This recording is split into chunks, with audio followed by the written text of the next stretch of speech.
The apex court held that paragraph 7 of the 10th schedule to the Constitution in terms and in effect excludes the jurisdiction of all courts, including the Supreme Court and the High Court, and brings about a change in the operation and effect of Articles 136, 226 and 227 of the Constitution of India, and therefore the amendment would require ratification in accordance with the proviso to Article 368, Clause 2 of the Constitution.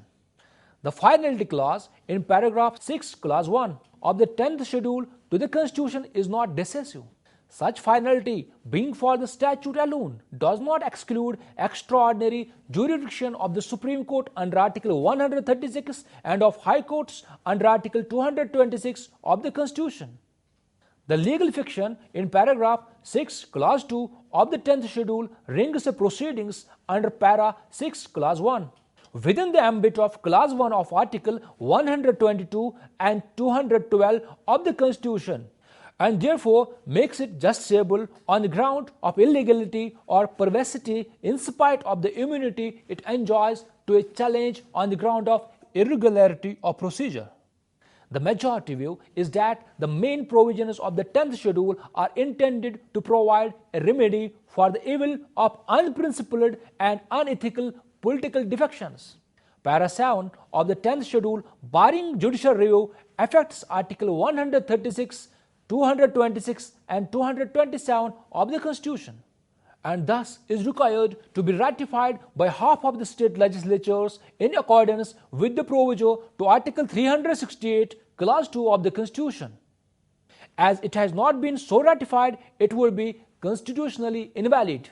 But Para 7 contains a provision which is independent of and stands apart from the 10th schedule's main provisions. The remaining provisions of the 10th schedule are severable from Para 7 as they could stand independently of Para 7 and are complete in themselves.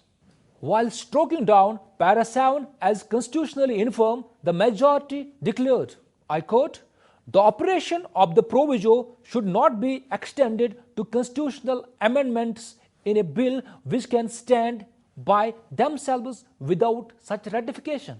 Unquote. An outstanding feature of the majority decision in this case is to introduce judicial review of Speaker's decision in a defection matter under the 10th schedule. But this also opens the way of legislature-court confrontation, which breaks out from time to time between the courts and the state legislatures on the question of legislative privileges. From the observations made by the custodians of justice with respect to the position of law with regard to the law concerning defection, it is clear that Para 2, Clause 1, Subclause B is unconstitutional, and Para 7 of the 10th schedule, which hosts the jurisdiction of courts, is held invalid. The present nature of law is that the decision of the Speaker is subject to the jurisdiction of courts, and thus ensuring judicial review and invalidating Para 6 of the 10th schedule.